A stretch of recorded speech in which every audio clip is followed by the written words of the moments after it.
Yes, Bwana Yesu asifiwe sana, na ninakusalimu katika jina la Yesu.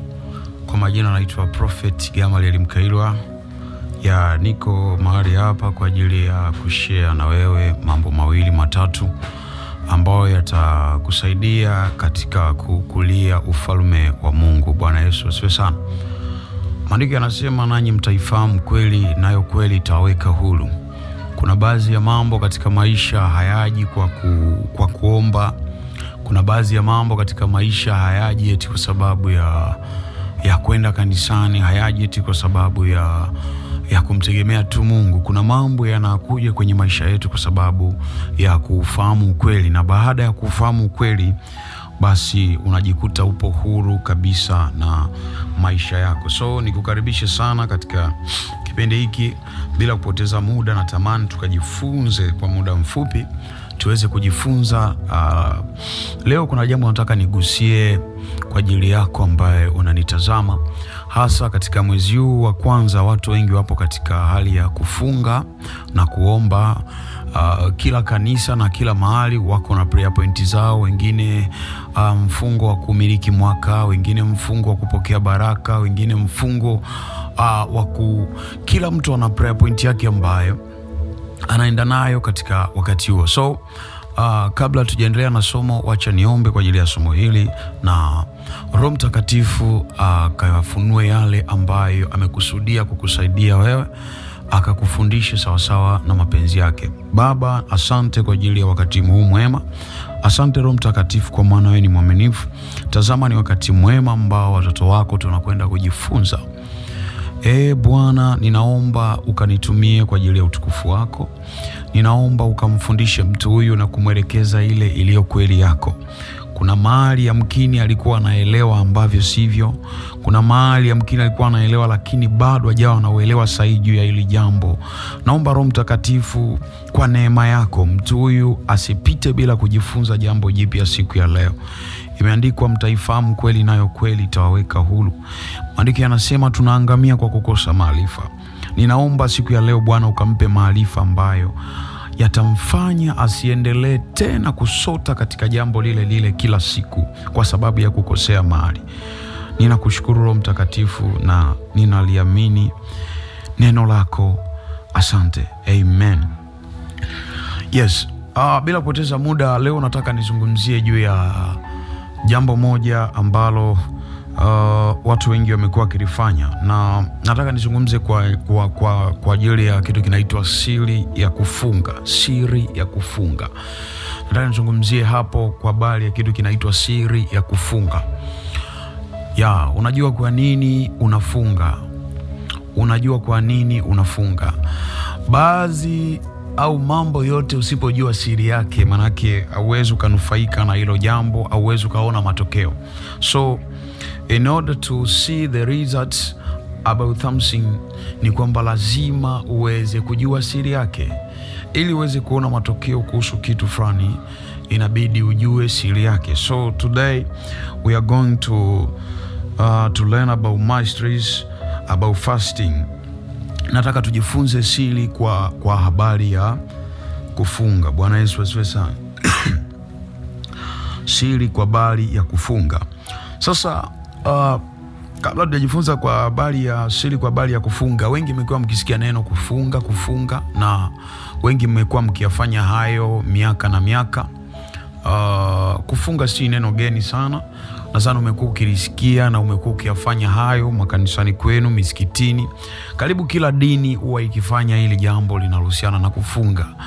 Karibu kila dini, karibu kila madhehebu au watu wa aina yote, mpaka watu wanaomtumikia shetani, waganga wa kienyeji, huwa wanafanya hiki kitu kinaitwa kufunga. Labda tu ulikuwa ujui, ni kwamba sio tu wewe ambaye unamtegemea Mungu wa mbinguni, bali hata wale wanaomtegemea shetani, wanaoabudu miungu, huwa wana practice kitu hiki kinaitwa kufunga.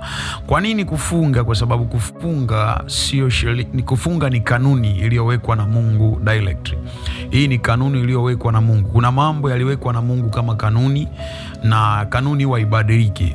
Vitu kama kufunga, vitu kama kutoa, Mtu anapotoa ina maana lazima apate. vitu kama zaka, vitu kama ni, so ni mambo ya kanuni. So kuna kanuni ambazo Mungu aliziweka, ni pamoja na kitu kinaitwa nini? Kufunga.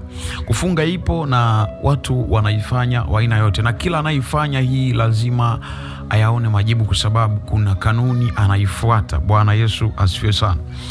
Sasa mimi nataka nizungumzie kwa bali ya wapendwa, au kwa bali ya mtu ambaye anamtegemea Mungu. Siri inahusiana na kufunga. Nadhani umekuwa ukifunga sana, na kuna wengine mmekuwa mkifunga kwa muda mrefu. Maybe umekuwa ni mtu wa kufunga kwa miaka mingi, na the way matokeo unayoyapata sawasawa na vile unavyoambiwa yanakuwa ni tofauti, sababu wachungaji wengi au watumishi wengi wamekuwa wakiwaambia tu unapofunga Mungu anajibu maombi yako, unapofunga lazima Mungu aingilie kati swala lako. Lakini kuna wengi mmewahi kufunga lakini bado ukaona hata hilo jambo halijajibiwa. Kwa nini? Nataka nikueleze leo kwa nini ulifunga jambo halikujibiwa. Je, kila kufunga ndo kunajibu maombi yetu, au kila kufunga lazima Mungu aje kujibu? That's why mkaambiwa kwamba kufunga ni hali ya kuacha chakula. Unaacha kula kwa ajili ya Mungu aje kujibu. Kufanyeje? So leo nitakusurprise sana mambo mengi, kiasi kwamba utajua kwamba kumbe kufunga sio kumwita Mungu ajibu. Utakuja kujua vitu vingi sana. Bwana Yesu asifiwe. So endelea kuwa nami, endelea kunifuatilia katika chaneli hii na katika social media zangu.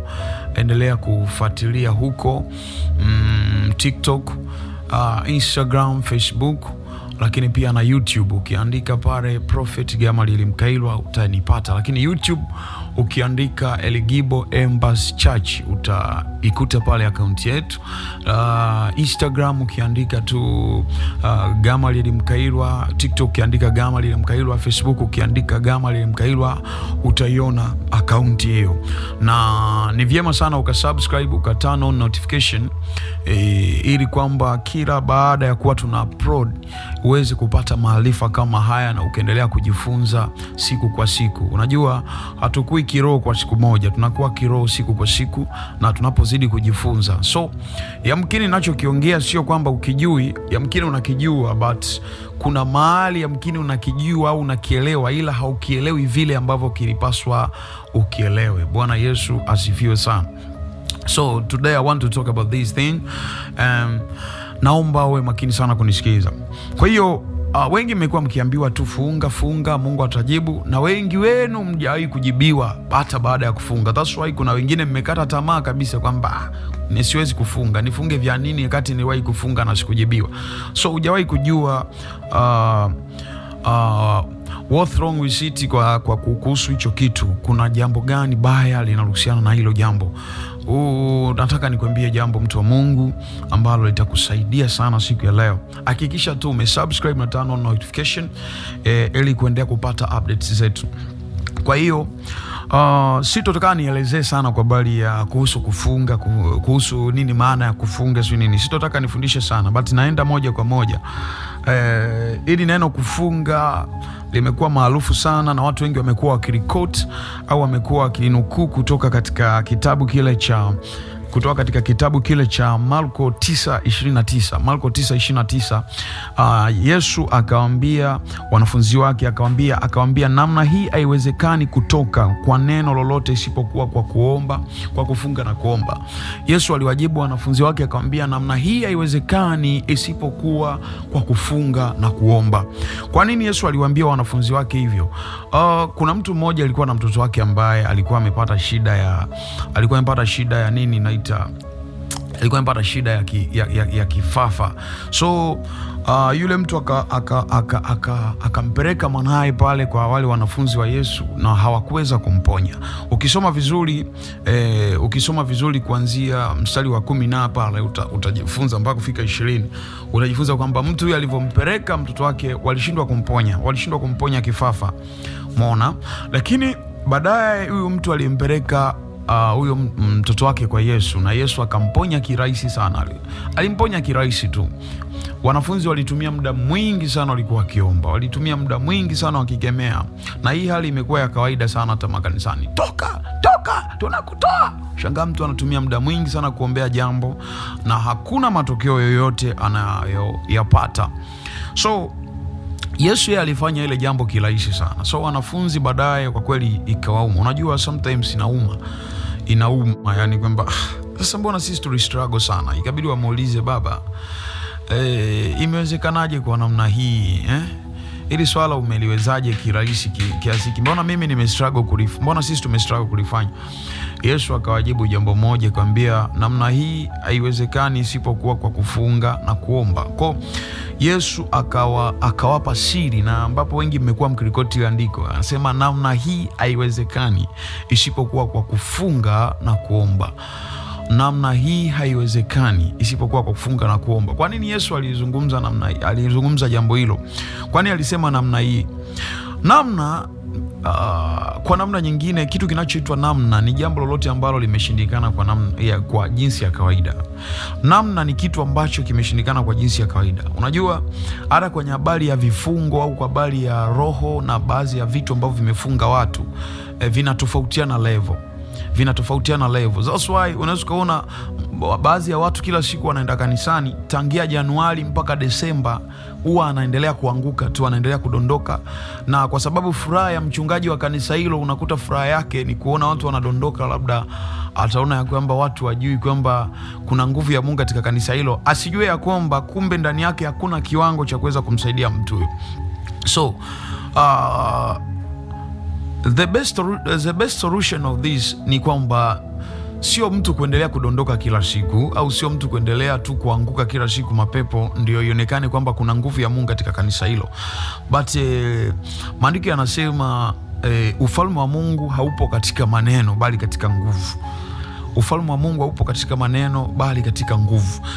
Nachoweza kusema hapo ni nini? Baadhi ya watu wanaoendelea kudondoka ovyo makanisani, wengine ni kwa sababu ya kuendelea kushikilia tabia zao, wengine ni kwa sababu ya kuendelea kuwa na mambo maovu, ndio maana wanashindwa kutoka pale walipo.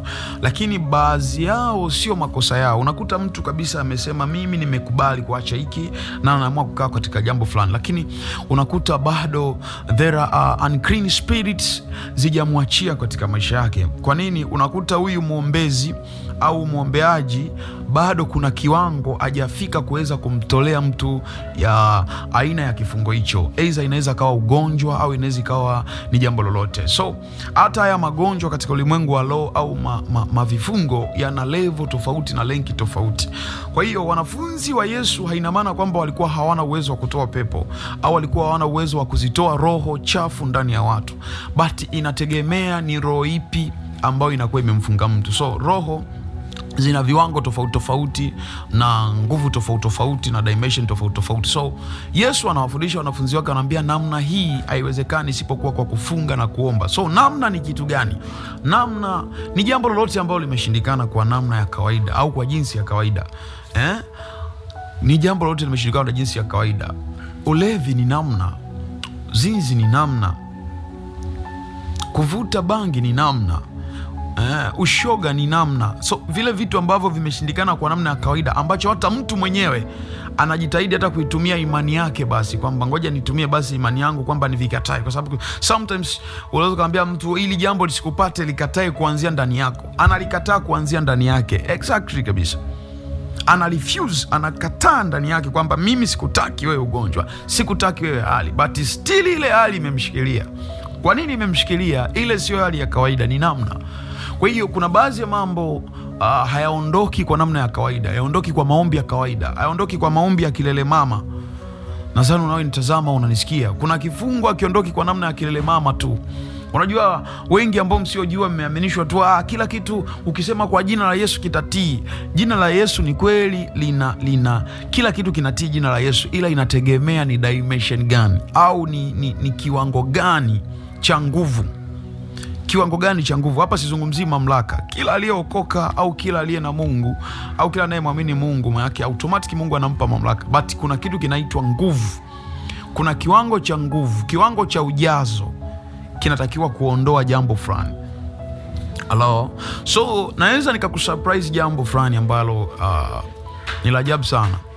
Wewe ni mwombezi, wewe ni mwombeaji, unaweza kuwa kuna watu naombea, umekutana na kesi nzito ya kumwombea mtu fulani, aidha ana ugonjwa fulani mzito, au ana kitu fulani, au ana kifungo fulani. Si ajabu sana kuona kile kifungo cha mtu kikakurudia wewe na ukakipata. Wako wachungaji wengi ambao wanasafa na magonjwa sasa hivi. Wako wachungaji wengi ambao wanasafa na vidonda vya tumbo. Wako wachungaji wengi ambao wanasafa na visukari, ni vile tu hawasemi. Kwa nini wanasafa? Unakuta sometimes sio kwa sababu Mungu aliruhusu wapate, ni kwa sababu ni anataka ambao ameipata baada ya kumwombea mtu. Ndio maana Biblia iko wazi kabisa. Maandiko yanasema msiwe wepesi kuwawekea watu mikono. Roho Mtakatifu ni mwaminifu sana. Roho Mtakatifu ni mwaminifu sana. Anakushuhudia tu ndani yako, wewe hebu achana na hii, yani achana na hii ngoma ni nzito. Achana hili jambo ni nzito. Sasa wewe unaweza ukajitutumua mbele ya watu ukasema wacha tu mimi nifanye bwana. Hakuna linalomshinda Mungu. Mungu ni mwaminifu. Mungu ni mwaminifu. That's why maandiko yanasema ufalme wa Mungu unatekwa na wenye nguvu. So kuna mahali kama hauna nguvu ya kutosha, usisubutu kitu fulani, utapigwa. Ni kweli unamwamini Yesu, ni kweli kila jambo au kila kitu kinatii mbele ya jina la Yesu. Lakini kuna baadhi ya vitu, mtu wa Mungu, ni vya kwenda na hekima. Kama Roho Mtakatifu hajaruhusu au kama kiwango chako hakiruhusu, usije ukathubutu ukajiletea matatizo. Baadhi ya watumishi wa Mungu wanasafa katika vifungo fulani. Alimwekea tu mtu mkono kwamba anamuondolea roho ya uzinzi, akifikiria ile roho iliyoko ndani ya ule mtu ni simple. Ukashangaa ile roho inamrudia. Ukashangaa ile roho inamrudia mtumishi na inaanza kumshambulia. That's why kwa mlioko makanisani na wasii sana, endeleeni kuwaombea watumishi wenu. Endeleeni kuwaombea watumishi wa Mungu. Maandiko yanasema nitampiga mchungaji na kondoo atafanyaje bwana John? Inasema nitampiga mchungaji na kondoo watatawanyika. Kwa hiyo shetani ambacho anakitaka, huwa anataka sana kumshambulia mchungaji, huwa anataka kumshambulia sana yule kiongozi. Akimshambulia kiongozi, anajua kondoo hawatakuwa na nguvu hapo na wataweza kutawanyika. Bwana Yesu asifiwe sana. Sasa kumpiga mchungaji sio tu mnavyofikiria kwamba atampiga kwa namna ipi au kufanyaje. Anaweza akaruhusu mchungaji awe na jeuri, alafu kiwango chake akimatch au akina nguvu ya kutoa ugonjwa fulani, akaenda kuweka mkono afa akavamiwa na ile roho. Ukashangaa mchungaji anasafa na jambo fulani, na ni mtumishi wa Mungu, ni ile tu asemi. Yaani mtumishi wa Mungu yuko madhabahuni, lakini naye anasafa na ugonjwa fulani. Kwa sababu gani? Aliupata, ilikuwa ni attack baada ya kumwekea mtu mkono. Biblia iko wazi kabisa, msiwe wepesi kuwawekea watu mikono. Kuna watu uliowekea mikono, hata unayenitazama yamkini sio mtumishi, lakini tu ulisikia mtu mahali mapepo yamemvamia au nini, ukasema kwa sababu mimi ni mtu wa kanisani naweza nikapambana na hili jambo. Ni kweli kabisa. Ni kweli kabisa, ulikuwa unafanya sehemu ya kutimiza jukumu kwamba ngoja nifanye hivi, mimi namwamini Yesu. Unaweza kuwa unamwamini Yesu. Listen to me carefully. Unaweza kuwa unamwamini Yesu vizuri na Yesu ni Bwana na anakukoa. Lakini kuna mahali ukienda, kama dimension yako au kiwango chako hakikidhi au akina nguvu ya kuondoa kile kitu, unaweza ukajipatia ule ugonjwa. Unaweza ukajipatia kile kifungo cha yule mtu. That's why kuna wengine baada ya kuombea watu ukashangaa ndani yako ndo unaanza kuwa na tamaa ya uzinzi. Baada ya kuombea watu ukaumwa wewe. Wako watu mliowahi kuombea watu afu ghafla unaenda kulala hata usingizi upate, ukaumwa wewe. Kwa nini? Uliingia mahali ambapo sipo. Mimi na kufundisha sana kitu ambacho kitakusaidia, na nimekuwa nikijifunza. Unajua, ukitaka ujifunze namna njema ya huduma au namna njema ya kuweza kuwa na backup ya kiungu, itakusaidia sana. Mimi nimejifunza kwa habari ya Yesu. Unajua Yesu kwa nini? Yesu alikuwa akiutumia sana muda wa usiku kwa ajili ya kujikoka. Alikuwa akitumia muda wa usiku kwa ajili ya kujipakia material, kudownload vitu vizito. Alafu ikifika mchana ndipo Yesu anaenda kufanya deliverance kwa watu, kuwaombea na kuwafungua. Kwa hiyo usiku Yesu alikuwa anajitumia kujinoa, alafu mchana ndo anaenda kuwasaidia watu. Kwa baada ya kuwasaidia watu, Yesu alikuwa akirudi, anaenda wapi? alikuwa akirudi anaenda mlimani kumwambia Mungu asante kwa ajili ya hili. Anamwambia Mungu, nipake, niongeze tena kiwango, niongeze tena nguvu, niongeze nini kwa ajili ya kwenda kusaidia watu. Kiufupi nitaka nikwambie jambo. Kiroho hauwezi ukampa mtu kitu ambacho huna. Huwezi ukampa mtu kitu ambacho huna. Yaani achana na hilo jina la Yesu. Najua utaenda pale utaanza kunaambia huyu anamaanisha nini? Mbona Petro alimwambia yule kilema yule aliyekaa mlangoni kwa miaka mingi akamwambia, sikia, tutazame sisi. Sina fedha wala dhahabu, ila nilicho nacho ndicho nikupacho. Kwa jina la Yesu simama uende. Yesu au Petro alimaanisha alicho nacho ni nini? Hakuwa na jina la Yesu kwamba anampa jina la Yesu au anampa nini. Manake alikuwa na mamlaka ndani yake na nguvu ya kutosha. Ile nguvu ilikuwa na uwezo wa kwenda kumfungua yule mtu aende. Bwana Yesu asifiwe sana. Kwa hiyo mambo ya kiroho huwezi kumpa kitu mtu ambacho una. Huwezi kumpa mtu kitu ambacho una. Usihangaike sana kwa unataka yani kila ulicho nacho ndicho unaweza kumpa mtu.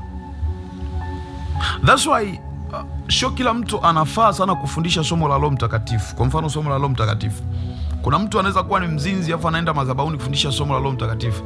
So baada ya kuambia watu wa lay hands juu kwamba niweze kuwaombea impartation na nini, mnaweza mkafikiri mnakuwa imparted na nguvu ya Roho Mtakatifu, au mnakuwa imparted na vipawa vya Roho Mtakatifu na kalama, lakini kumbe yule mtu aliyekuwa anafundisha, kama nyuma yake au nyuma ya pazia anaishi maisha machafu, anaishi maisha ya uzinzi na nini, nyie mtakuwa imparted na roho za uzinzi.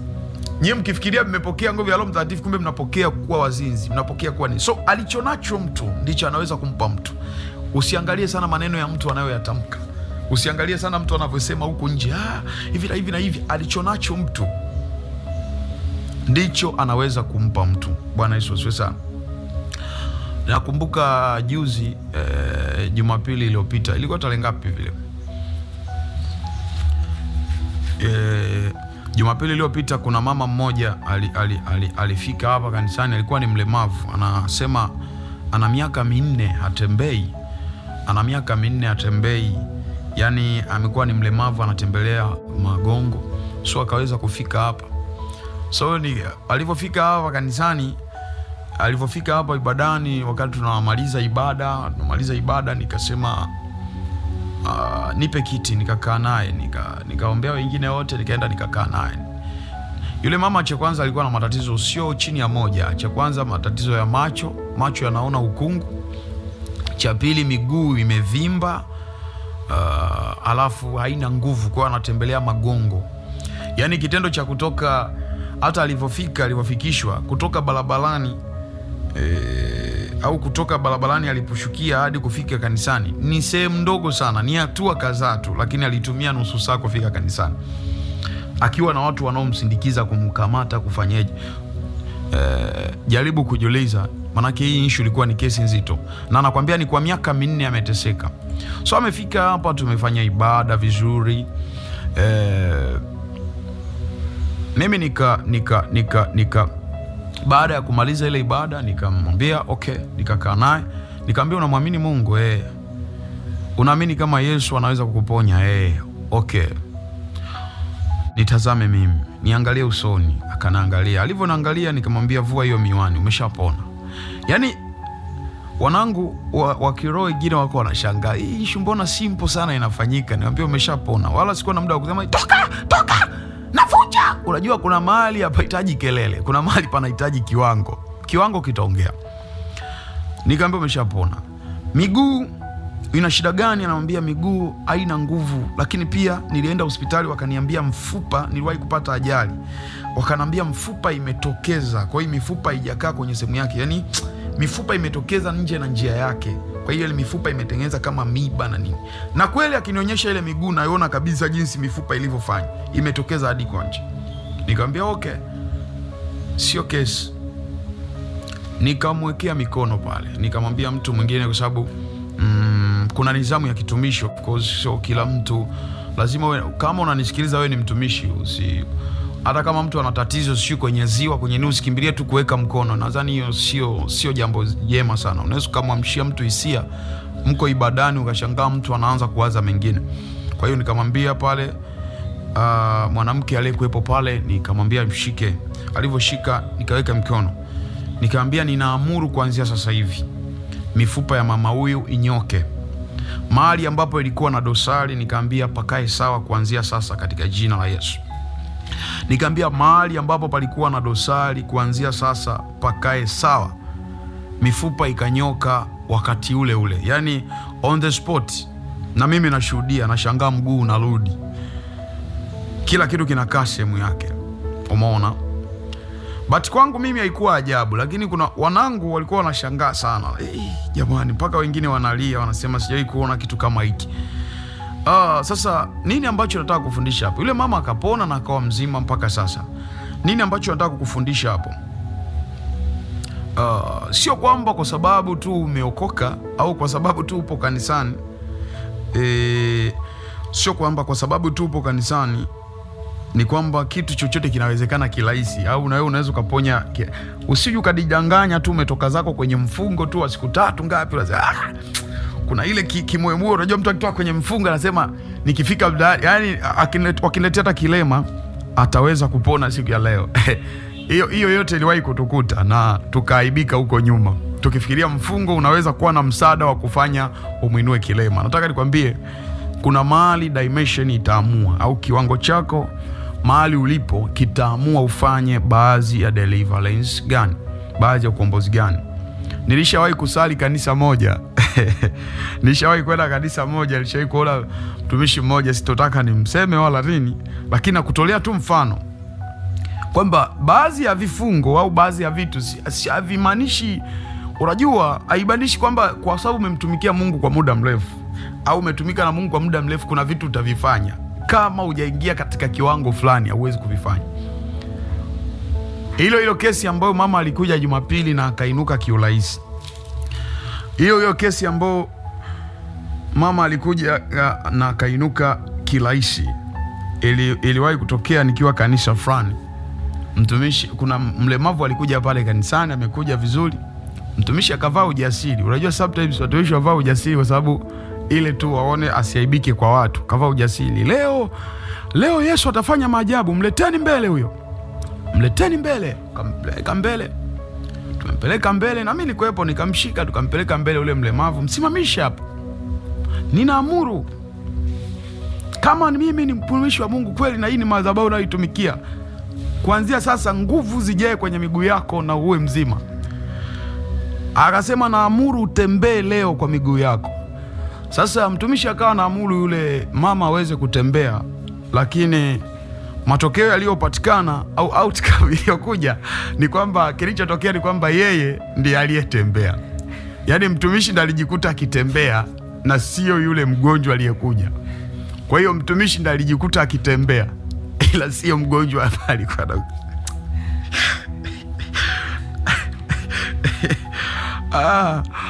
aise, kiukweli nilijisikia vibaya sana, niliumia sana. Nikasema hivi sasa huyu Yesu tunayemtegemea, kama ndio Yesu anayeweza kutuaibisha kwa namna hii, ikatafutwa hekima tu ya haraka pale ili kuliondosha lile kesi kwamba huyu sio mbaya, huyu atapona tu, atapona, sio muda, huyu mambo yatakaa sawa tu, mwacheni. Yani anavyokaa hivi nguvu zitaendelea kumjaa kwenye miguu na atatembea. Lakini of course alivyosema mwacheni atembee, yule mtu alidondoka chini na ni madhabahuni. So niliumia sana lile kanisa. Niliwahi nilitembeleaga na nikambeba yule tukumpeleka pale. So kwa nini huyu mtumishi alitamka na kikutokea? Je, Yesu hakumsikia au Yesu hakuangalia? Biblia iko wazi kabisa. Andiko gani ile mwanangu? Biblia iko wazi kabisa, inasema atukuzwe Mungu. Waefeso 5:20. Waefeso 3:20. Waefeso 3:20. Rasko vradiga asteleina mando pragadilas Baragazuze, Efeso 3:20 inasema, basi atukuzwe yeye awezaye kufanya mambo ya ajabu mno kuliko yote tuyaombayo au tuyawazayo, kwa kadri ya nguvu itendayo kazi ndani yetu. Atukuzwe yeye awezaye kufanya mambo ya ajabu mno kuliko yote tuyaombayo au tuyawazayo, kadri ya nguvu itendayo kazi ndani yetu. Yaani mambo yoyote ili yaweze kufanyika. Of course nataka niongee jambo fulani ambao inaweza ikakusurprise. That's why ukisoma niambie kwenye Biblia mahali popote palipoandikwa nendeni mkawawekea wagonjwa mikono. Nitafutie hilo andiko kama lipo mwanangu, kwamba nendeni mkawekee wagonjwa mikono alafu mimi Mungu nitashuka niwaponye. Hakuna andiko kama hilo. Bali ukienda pale kwenye Marko 18 inasemaje? Inasema, ponyeni wagonjwa, fufueni wafu, takaseni wenye ukoma, toeni pepo, mmepewa bure, toeni bure. So kwa nini nasema ponyeni wagonjwa? Hajasema niombeni mimi nishuke niponye, imesema ponyeni. Kwa hiyo Mungu hawezi kufanya kitu ndani ya mtu Mungu hawezi kudhihirisha kitu fulani isipokuwa kuna combination kati ya nguvu yako na nguvu yake, viungane pamoja. Mungu anakuja kufanya combination na nguvu yako katika nini? Katika mfumo wa imani, lakini pia katika nguvu halisi, mamlaka halisi iliyo ndani yako. Kwa hiyo usije ukajidanganya eti kwa sababu unamwamini Yesu kila kitu unaweza kukifanya kirahisi. Inategemea na dimension, kiwango. So mimi nilishuhudia ile pastor aliharibika sana. Watu anaweza kaona vile alifariji watu, lakini kuna watu walijifunza akasema kumbe Yesu ni mdhaifu kiasi hiki. Can you imagine?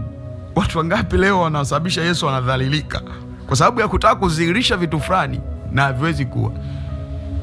Unasema watu watembee, unajikuta unatembea wewe. Kwa hiyo kila kiwango unachotaka kuingia ujue, au kila kiwango unachotaka au kitu fulani ukiona mtu anafanya deliverance ya kitu fulani, ukiona mtu anafanya deliverance ya kuondoa kansa ndani ya watu, ukiona mtu anafanya deliverance ya kuondoa HIV ndani ya watu, ina maana huyu mtu kuna grade ambayo au kuna kiwango ambacho Mungu amemfikisha ili cha kuweza kuondoa hivyo.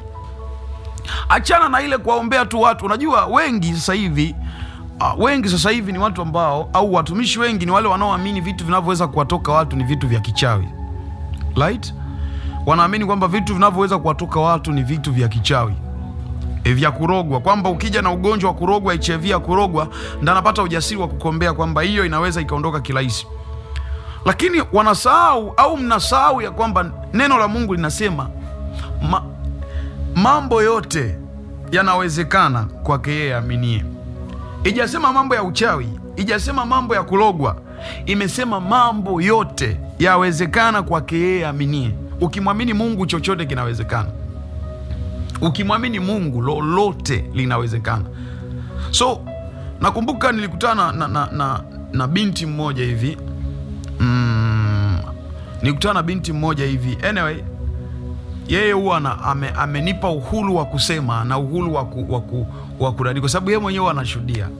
Nilikutana na binti mmoja kwa jina anaitwa Adivela. Yule binti alikuwa ana HIV. Akanambia, mtumishi, naomba uniombee, mimi nina shida hii. Nikamwambia, unamwamini Mungu? Alafu listen to me, watu wa Mungu. Sio kwamba ninavyokuambia unamwamini Mungu, ni kweli tunakwambia uiweke imani kwa Mungu, lakini majibu yatategemeana na huyo muombezi pia, na sio Mungu peke yake. Can you imagine? Kuna watumishi sasa hivi baadhi, hadi ni kwamba mtu akienda kanisani kwake au akienda kumpelekea shida, yule mtu anajaribu kupima hii ni shida ya kimwili au ni shida ya kulogwa. Akiona ni ya kimwili anamwambia kimbia hospitali au fanya kitu fulani. Watu wa Mungu, mimi kidogo niko tofauti. Yani imefika mahali mimi naamini Mungu anaweza mambo yote, kwa sababu nimewahi kushuhudia mambo kadhaa Mungu akiyatenda. So yule binti akafanyaje? Nikamwelekeza, nikamwambia okay, hamna shida, leta mikono. Nikamshika, nikamuombea. Baba, katika jina la Yesu, asante Mungu kwa ajili ya mtu huyu, na imani yake ni kubwa, maana anaamini anaweza kupona kwa ajili ya imani yake hii. Na yule binti let me shock you, yule binti cha kwanza ujue hajaokoka. Unajua sometimes Mungu huwa anaruhusu baadhi ya vitu vifanyike sio kwa sababu mtu kaokoka au sio kwa sababu ya nini. Imani ya mtu inaweza kusababisha apate kitu. Imani ya mtu inasababisha Mungu pia adhihirishe utukufu wake kwa namna fulani. So nikamwombea yule binti, alivyoenda hospitali akakuta majibu yamekuwa tofauti. Lile swala limeondoka. Akakuta ni negative. Bwana Yesu asifiwe sana. Akaenda hospitali nyingine akakuta negative. Akaenda hospitali nyingine akakuta negative.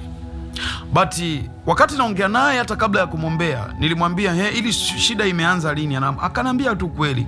Kikweli pastor, kikweli na prophet, nisiwe muongo, mimi ni muuza baa. Mimi ni muuza baa.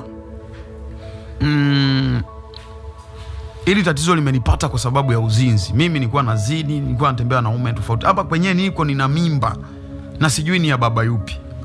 Unaona kitu kama hicho. So mimi kwa ajili ya kumsaidia nilimwambia tu, nilimshauri pia nikamwambia ni vyema pia ukaokoka.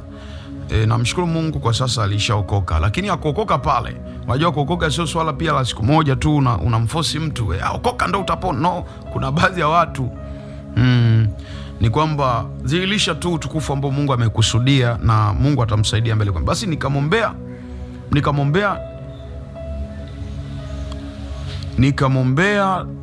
basi nikamwambia nenda, Mungu amekuponya. Alipofika kule akanitumia kipimo na akafika kuja kutoa shukrani, akafika kuja kushukuru. Kila nikiwaga na tukio lolote la kikanisa au tukio lolote la kiroho, huwa lazima afike na huwa aoni haya kuambia watu. Nadhani hata siku ile wakati tunafanya uzinduzi pale Tegeta, unakumbuka sijui kama alikuwa anazungumza pale, analopoka mbele ya watu. Jamani, yani mimi nikikuta mtu anamsema mtumishi vibaya, mimi aliniambia kwa alishakuwa huru. Kwa nini? Mungu alimponya. So can you imagine that?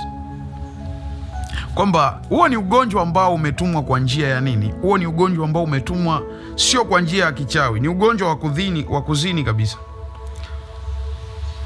Ni ugonjwa wa kuzini kabisa.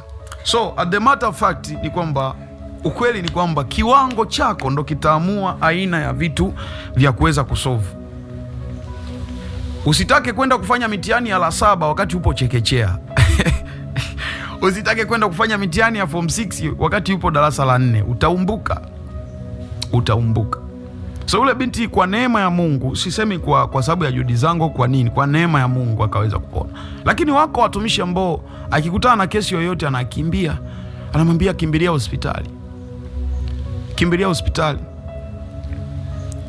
Kwa neema ya Mungu, hata kwa hapa nilipo sasa hivi, kwa neema ya Mungu, hata unayenitazama, kama unanitazama una shida, sijui vidonda vya tumbo, sijui sukari, sijui ni nini, kama unanitazama, kwa neema ya Mungu ambaye ameiachia kwangu, amini ya kwamba haujanifahamu kwa bure, ila wewe tu unajicheleweshea majibu yako kwa sababu hutaki kupona. Na hutaki kwa sababu hutaki kusogea karibu. Lakini nataka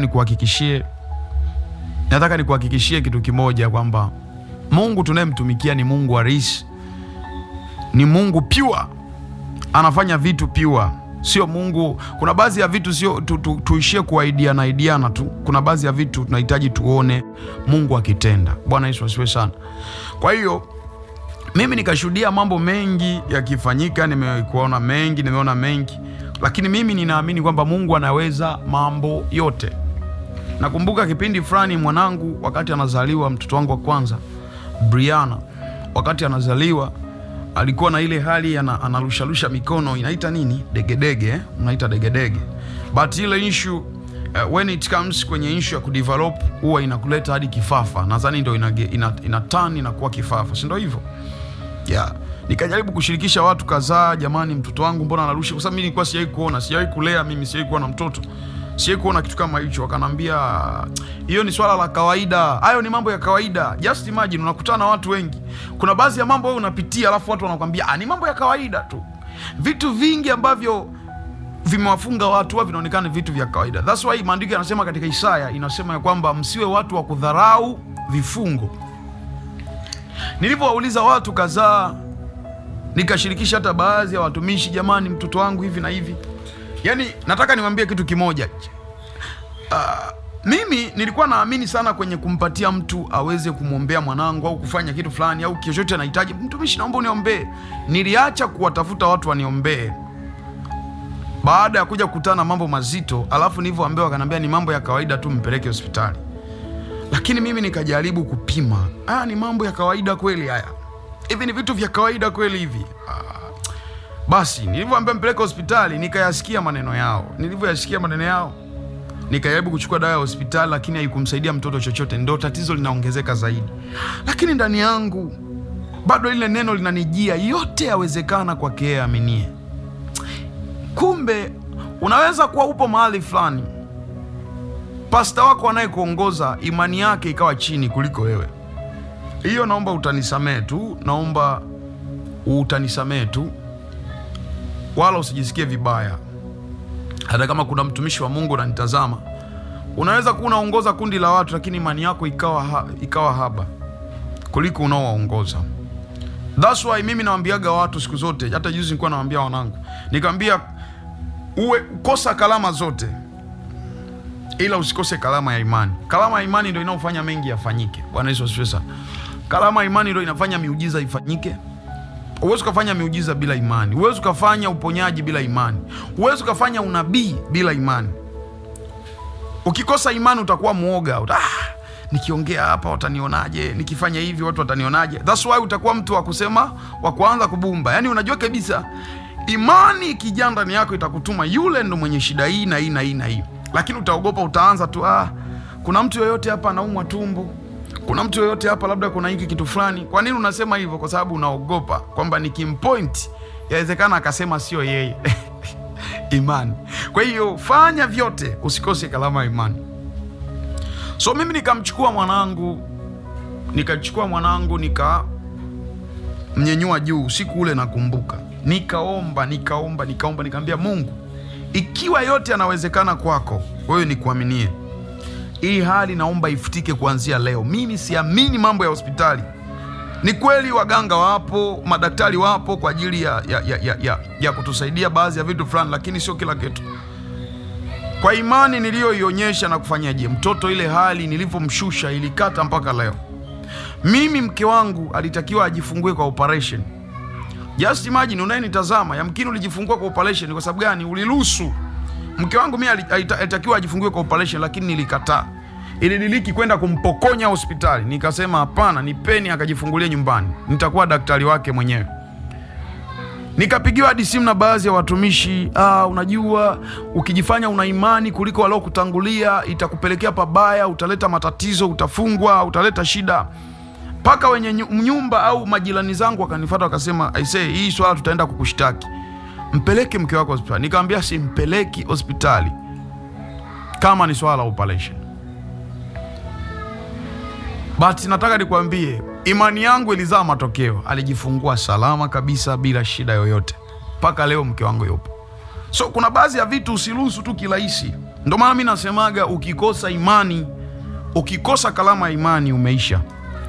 Ukikosa kalama ya imani utaanza kufanya vitu kwa kubatisha. Utakuwa mtu wa kuulizia, kuna mtu hapa kichwa kinamuuma. Kuna mtu hapa kichwa kinamuuma. So ukikosa kalama ya imani, you will never prophesy by details. You will never prophesy by details.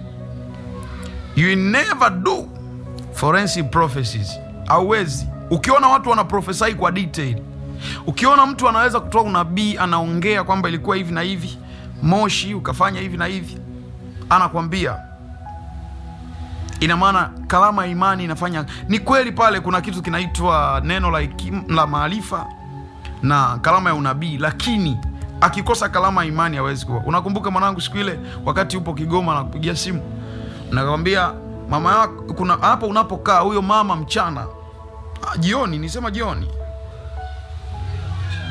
mchana yeye alienda kutupa vitu fulani kwenye jalala. Baada ya kutupa, alipofika chooni kuna kitu kikafanyaje? Unaweza kujiuliza, how can a man of God anaweza kuona hivi? akafanya hivyo, akaeleza kitu kama hicho. Kwa nini naelezea? Ina maana nilichokiona ninaamini ndo kiko hivyo na nakielezea hivyo. Kwa hiyo nataka nikwambie, kama nakuombea katika jina la Yesu, kama umepungukiwa imani, ujae imani kuanzia sasa. Ukikosa imani, vitu haviwezi kufanyika. Bwana Yesu asifiwe sana. So twende kwenye msingi wetu. So nilikuwa najaribu kuzungumzia ile issue ambayo Yesu alizungumza kwamba mambo haya hayawezekani isipokuwa kwa kufunga na kuomba. Namna hii, kuna baadhi ya vifungo ni namna, kuna baadhi ya vifungo ni namna. Ulevi ni namna. Ulevi hautoki tu kwa kumwambia mtu acha ulevi, utafanyeje? Kuna watu wanajitahidi waache, haiondoki. Kwa nini? Inahitajika apatikane mtumishi wa Mungu mwenye kiwango fulani, akiweka mkono kwa yule mtu, utashangaa anaanza kuchukia ile hali ghafla. Na sio kila mtu anaweza kumwombea mtu achukie ulevi, sio kila mtu. Do you remember wakati tunatoka Salasala, yule mama pale alikuwa anavuta sigara pakiti moja kwa siku. Yule mama anajitesa pakiti moja kwa siku, lakini baada ya kumwombea, mashetani sasa yanani ndani yake. Kwani unatuzuia? Tumekuja kuharibu afya yake, tumekuja kumuua huyu. Na yule mama ni kiongozi kanisani, ni kiongozi kanisa la KKT, tena kiongozi mkubwa tu, lakini lazima avute anywe, lazima kila siku pakiti moja inaisha. So unajiuliza, dini ingemsaidia au chochote kingemsaidia? Uluselani ungemsaidia? UKKT ungemsaidia? Yesu ndo anaweza kumsaidia mtu, lakini Yesu hamsaidii tu mtu hivi from nowhere. Lazima combine, lazima i-combine nguvu yako na nguvu yake vifanye kazi kwa ajili ya kufanya jambo kwa mtu. So yule mama baada ya kumwombea akachukia sigara. Baada ya kumwombea pale nikampa sigara, nikamwambia yavuta, maana alikuja nazo. Yaani kiburi cha mapepo anakuja na sigara kanisa. Nikamwambia chukua uvute. Alivyoona ni hivi, yani aliumwa wiki nzima. Anasema nikisikia harufu ya sigara naumwa. Kwa nini? Ni namna hazitoki kwa namna ya kawaida. Kitu kinachoitwa namna ni kitu ambacho kimekuwa kloni, ambacho sio rahisi kutoka kumwachia mtu. Hello? Sio rahisi kumwachia mtu. Rasude bahatredigas. Kwa hiyo Yesu anaambia namna hii haitoki. Kwa hiyo wanafunzi wakajua okay. Kumbe walijua ni rahisi tu kusema kwa jina la Yesu. Ndio maana upo. Kuna baadhi ya mambo unakemeaga tu kila siku, umeambiwa endelea kuomba. Sio kila maombi yataleta majibu kwako. Sio kila jambo kwenda kwenye mikesha kuleta majibu kwako. Kuna baadhi ya mambo ukiona yamekuwa mazito, jaribu kwa namna ya kufunga na kuomba. Kuna baadhi ya kesi ndo zinaachia hapo. Hello? Mungu akufungue katika jina la Yesu. Na Mungu akusaidie katika jina la Yesu. Kila jambo lolote ambalo limegeuka kuwa namna, ambalo limetoka kwenye hali ya kawaida limekuwa namna ndani yako, namna isiyoweza kuondoka kwa namna ya kawaida, ninaamuru katika jina la Yesu, baada ya kusikia ibada hii, hautotoka kawaida, litakuachia. Utaondoka na majibu yako. So kiufupi, Yesu alitoa siri kubwa sana. Akasema namna hii haiondoki kwa isipokuwa kwa kufunga na kuomba. Lakini kwa kufunga na kuomba kivipi? Wengi mnasubiri mkutane na jambo ndo uliingie kufunga na kuomba. Hautakuja kufanya mambo makubwa kama unasubiri ukutane na kesi ndo ukafunge na kuomba. Kufunga na kuomba inatakiwa iwe maisha yako, inatakiwa iwe ni nidhamu yako ya kila siku na kila wakati. Angalau Mkristo, yule mzaifu, yani wa kawaida, anatakiwa kwa wiki anafunga hata mara moja, kwa mwezi anafunga mara 4. Huyo ni wa kawaida tu, wa kawaida. Lakini yule ambaye unataka matokeo kwenye maisha yako, angalau kwa wiki, kila wiki jitahidi ufunge hata mara 2 au mara 3 kipendeza. Ukiamua piga kabisa wiki zote. Hiyo umekutana na changamoto hujakutana nayo, uwe mtu wa kuishi maisha ya nini? Ya kufunga. Ndio utakuja kuona vitu vikifanyika kwenye maisha yako. Wewe unasubiri ukutane na jambo zito ndio uingie kufunga, hautokuja kusolve mambo kwenye maisha yako. Halo? Usisubiri ukutane na matatizo ndio uingie kwenye mifungo. Haiwezi kutatulika kirahisi. Haiwezi kutatulika kirahisi. You will never solve it. Funga kabla ya matatizo. Wewe unataka kipindi cha vita ndo uanze kujipanga. Kipindi cha vita ndo uanze kujipanga na vita. Vita ina watu wanajipanga kipindi cha amani. Watu wanajipanga na silaha na nini kipindi cha amani. Maandiko yanasema, nadhani kwa Maombolezo yanasema, wakati wasemapo kuna amani, ndipo uharibifu wajiapo kwa ghafla. Wakati wasemapo kuna amani, ndipo uharibifu wajiapo kwa ghafla. Kuna andiko moja nadhani inasema yes, yani wakati wa amani ni wakati mzuri sana wa kujipanga. Usichukue wakati wa amani ndio wakati wa kulala. Ndio maana watu shupavu wao wanajengwa wakati wa vita. Watu shupavu wao wanajengwa wakati wa taabu. Alafu watu dhaifu wao wanajengwa wakati wa starehe. Fuatilia watoto wa matajiri ambao wamekuta baba zao wametafuta mali, kama huwa hata wazazi wao wakifa kama wanaweza wakuzilea. Unakuta wanaspendi zinaharibika. Kwa nini? Hawakuzitabikia wakati wa shida. Bwana Yesu asifiwe. Kwa hiyo sasa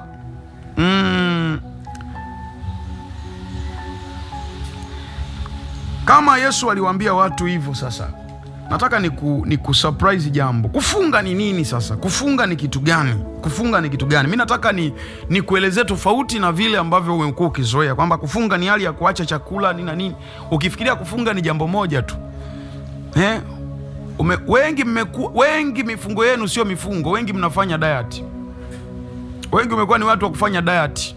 Umeacha tu kula kwa muda ili baadaye mwili wako uweze kubalance. Unajikuta kumbe ulisema niinuke kufunga, kumbe ulikuwa unalifunga tumbo ili usinenepe. Lakini unajikuta mambo yako pale pale. Unafunga tabia fulani kuondoke, baada ya kumaliza ndo ile tabia inawaka zaidi, ndo uzinzi unaendelea zaidi. Kufunga ni nini sasa? Cha kwanza, I want to surprise you. The definition of fasting. I want to surprise you. Naweza nikasema ni hali ya kukaa mbali na matamanio yako yote ili kutafuta uso wa Mungu. Kufunga ni hali ya kukaa mbali na matamanio yako yote ili kutafuta uso wa nani? Wa Mungu. Unakaa mbali na matamanio yako yote vile unavyovipenda ili kutafuta uso wa Mungu.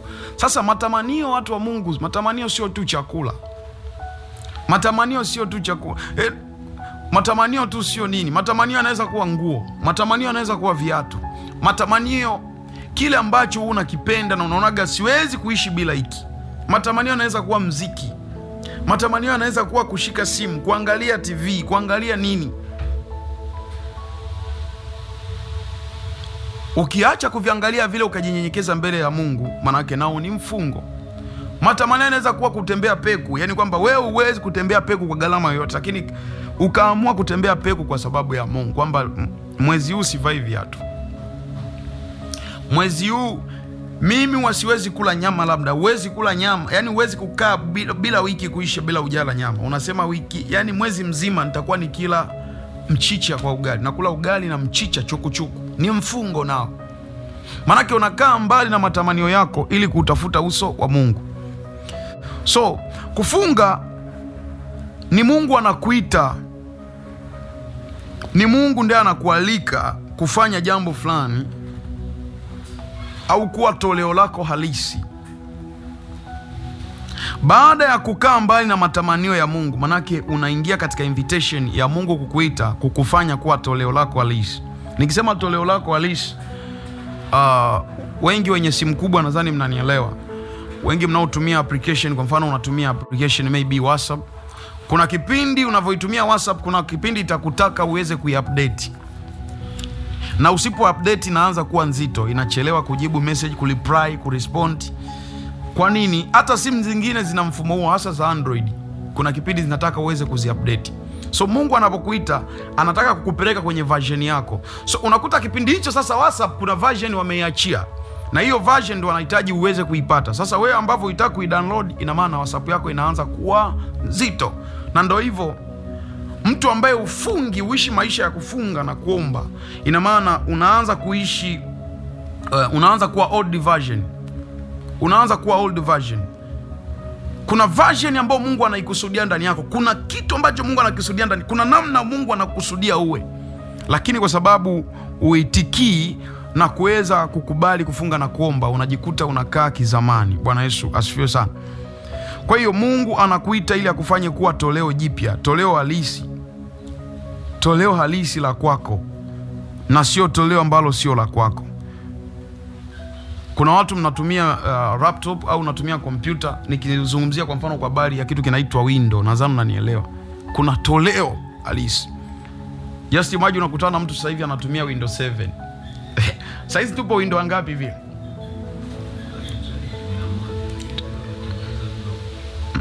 Wametangaza Windows mpya.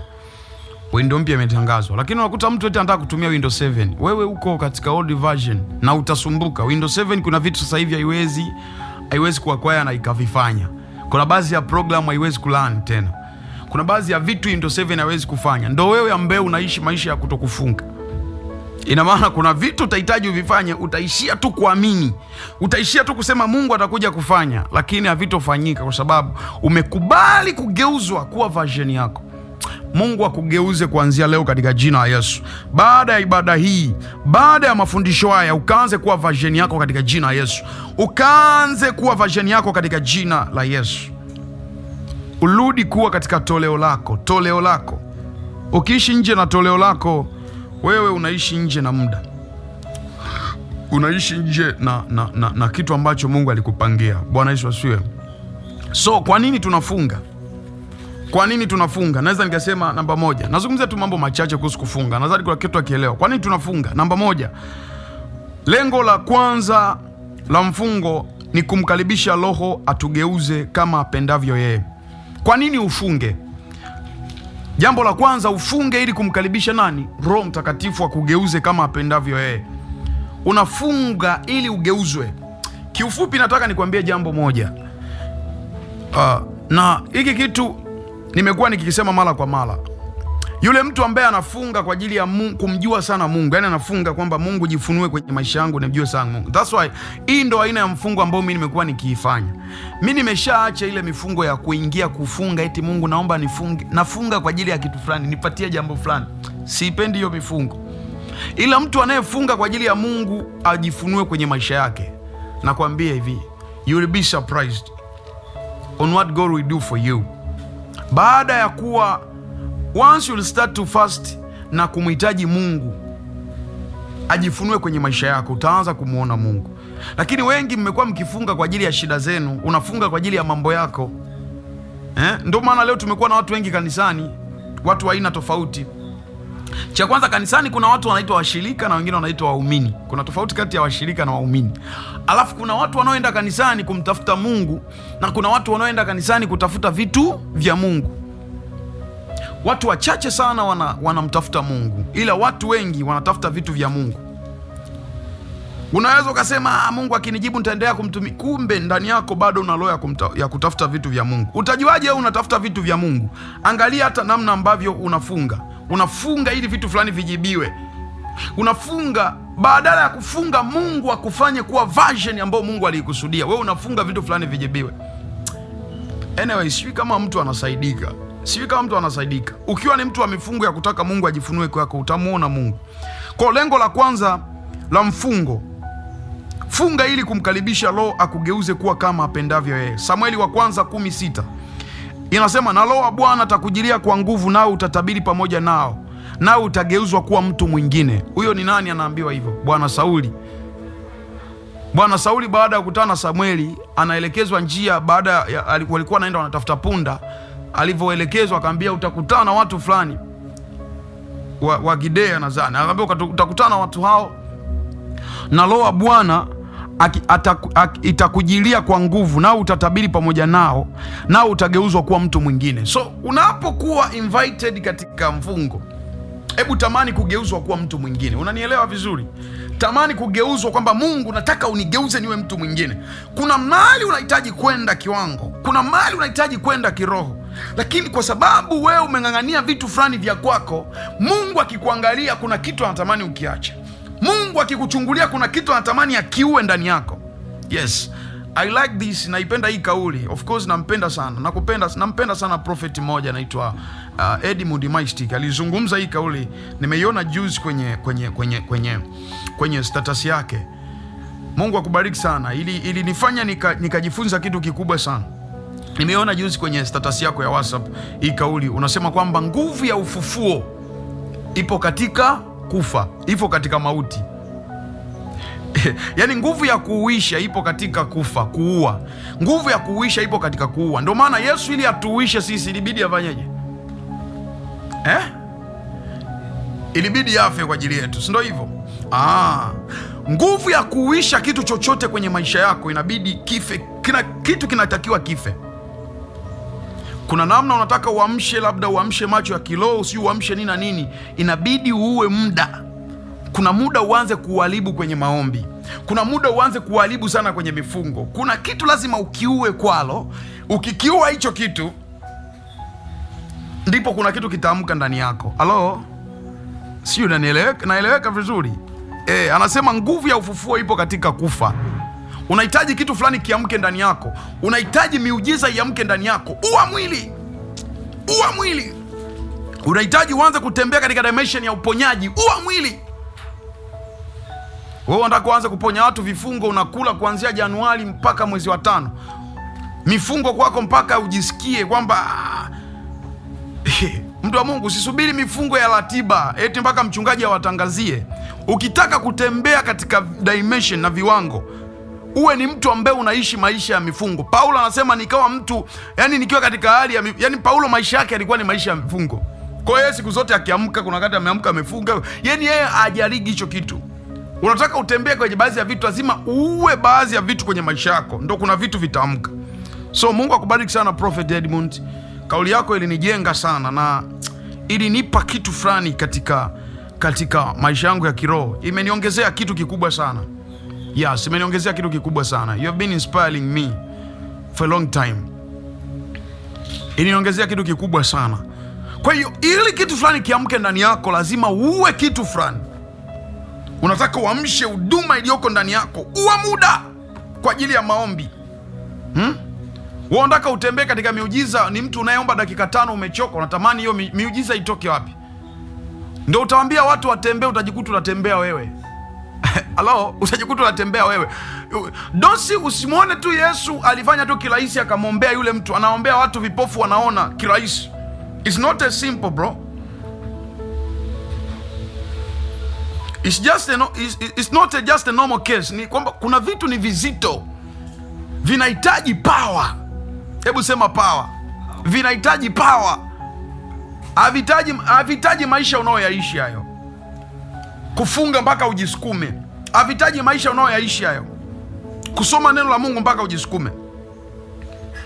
Ndio maana Yesu ametoka kwenye yale maombi, anakuta wakina Petro wamelala wanakoloma. Yesu aliwasikitikia sana, anasema ina maana hamkuomba hata na mimi hata lisaa. Can you imagine? Yesu alikuwa anakufundisha nini? Kiwango cha Mkristo. Nataka niongee hivi, tena sio Mkristo, kiwango cha mtu unayejiita mwana wa Mungu, cha haraka, kiwango kidogo cha maombi, angalau kuanzia lisali moja. Yaani Mkristo wa kawaida anza omba hata lisali moja. That's why Yesu aliwaambia kina Petro, amkuomba hata na mimi hata kwa lisali moja. Hicho ni kiwango cha chini. You want to walk in power. Unataka kutembea katika nguvu. Unataka kutembea katika udhihirisho. Unataka kutembea katika uponyaji. Unataka kutembea katika miujiza. Mzee, fuatilia wote waliokuwa wakifanya vitu vinaonekana. Fuatilia wote waliokuwa wakifanya vitu vikidhihirika. Fuatilia. Usikae tu madhabahuni moto. Fuatia waliokuwa wanaita moto akina Elia. Walikuwa ni watu wanaoishi maisha ya mifungo. Walikuwa wanaishi maisha ya maombi marefu. Wakina Paulo waliomba sana, wakina Petro waliomba. Kuna watu waliomba kwa Biblia mpaka magoti yalisharibika ngozi. So ukiwa ni mtu ambaye sio mtu wa maombi, mimi nakuonea huruma sana. Usiku unautumia kwa ajili ya kuwa TikTok. Na ni bora ukawa TikTok ukiwahudumia watu. Bora ukawa mitandaoni ukiwafanyia watu nini? Huduma. Kwa sababu nayo pia tayari unatumika. Kuliko huko mitandaoni eti nayo unajirefresh kuangalia clip za kina Mwijaku. Mtumishi wa Mungu unakaa mtandaoni kuangalia Akika Ruben ameposti kitu gani. Unakaa mtandaoni kuangalia sijui nini page za udaku. Alafu unataka utembee katika dimension. You will never experience such. You will never experience such dimension. Haiwezi kutokea. haiwezi kutokea. Yaani mimi nisikufiche, kuokoka ni jambo la kwanza, lakini la pili, maana nikasema ufalme wa Mungu unatekwa na wenye nguvu. Unaweza kuwa umeokoka kwa sababu tu ya ule mama tu naenda kizaifu, ukavamia kambi fulani, ukapigwa na magonjwa, ukatumiwa kitu na China kikakukuta. Kwa nini? Kiwango. Unahitaji kiwango, mwana wa Mungu. Unahitaji kiwango, mwana wa Mungu. So Samueli anatupa siri hapa, anamwambia Sauli, anamwambia the spirit of Lord will come upon you and you'll prophesy with them and be turned into another man. Utageuzwa kuwa mtu mwingine. Unapoingia katika mifungo, tamani kugeuzwa kuwa mtu mwingine. Unapoingia katika kufunga na kuomba, tamani Mungu akugeuze kuwa mtu mwingine. Kuna namna Mungu anataka kukupeleka katika your version. Anataka kupeleka katika version yako, your real version. Akutoe katika old version. Kuna mambo aanze kuyafanya kwa uzihirisho. Utayafanyaje brother? Utafanyaje mtumishi kama haupo katika maisha ya kufunga na kuomba? Listen to me, kuna maneno mawili hapo, kufunga na kuomba. Sio kufunga tu. Ukiwa ni mtu wa kufunga hauombi, bado auto experience matokeo. Ukiwa ni mtu wa kufunga pia usomi neno, auto experience matokeo. Sababu sio kila kitu kitapatikana kwa kuomba. Kuna baadhi ya mambo yatapatikana kwa kuomba, kuna baadhi ya vitu vinapatikana kwa kusoma neno, na kuna baadhi ya vitu vinapatikana tu unapofunga, unapojinyenyekeza, kuna mambo yanatendeka. Usifikirie Mungu anajibu maumivu ya njaa. Usifikirie Mungu anajibu vile unavyosikia njaa, kwamba njaa hii lazima Mungu anijibu maombi yangu. No. Kuwa na ratiba ya maombi, kuwa na ratiba kwamba nimefunga lazima uombe.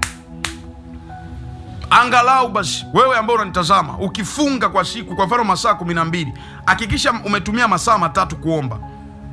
Masaa 3 kuomba, na sio eti uombe masaa, ikibidi kama hauna muda, of course unaweza kuyatumia masaa yote 3 kuomba na ukaacha. Lakini ni vyema kila lisaa, kwa masaa 12 nadhani kila lisaa ukitumia dakika 15. Tumia basi dakika 15. Yaani kila lisaa likiingia unatumia dakika 15 unaacha. Kila lisaa dakika 15 unaacha. 15 mara 12 inakuja ngapi? 15 mara 12 raskuvedia bradiga zuva antereidos merakito sigabahate kurabasaya kadosh. Lazima uwe mtu wa kuomba. 15 mara 12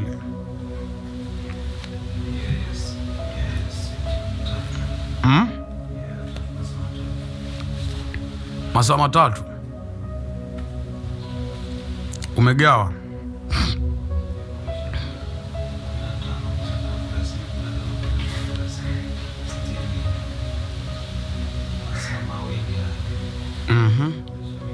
Okay, so mbaya.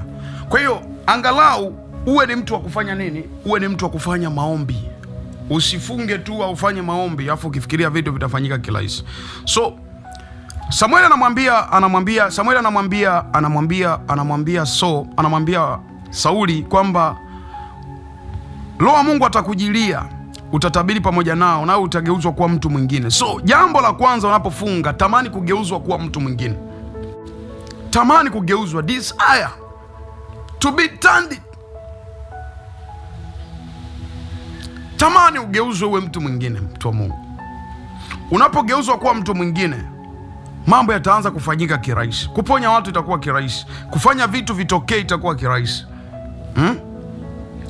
Yoeli 2:12 hadi 14. What does it say? Nasema, lakini hata sasa asema Bwana, nirudieni mimi kwa mioyo yenu yote, na kwa kufunga na kwa kulia na kwa kuombolea. Lalueni mioyo yenu wala si mavazi yenu, mkamrudie Bwana Mungu wenu, wala maana yeye ndiye mwenye neema, amejaa huruma, na si mwepesi wa hasira, na si mwingi wa rehema na ugairi mabaya. Ni nani ajuaye kwamba hatarudi na kugeuka na kutuachia baraka nyuma yake, na nao sadaka ya anga na sadaka ya kinywaji na Bwana Mungu wenu. So unaona, ila ndiko linajaribu tu kuzungumzia kwa habari ya kugeuzwa. Kwa habari ya kugeuzwa, Yoeli 1:14 inasema, takaseni saumu, iteni kusanyiko la dini, wazee na wakusanyeni wenyeji wote wa nchi, waende nyumbani kwa Bwana wenu wakimlilia Bwana. Unapofunga, tamani ugeuzwe kuwa mtu mwingine.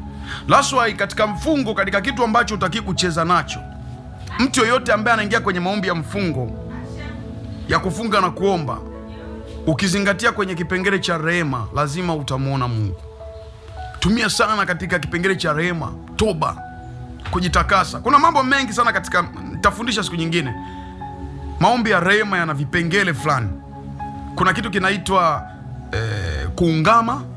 Kama unasikia, kuna kitu kinaitwa kuungama. Aziungamae afichaye dhambi zake hatofanikiwa, bali aziungamae na kuziacha naye atapokea rehema. Kuungama, kuna kutubu, kuna utakaso, alafu ndo kuna rehema. Kuna vitu vinne.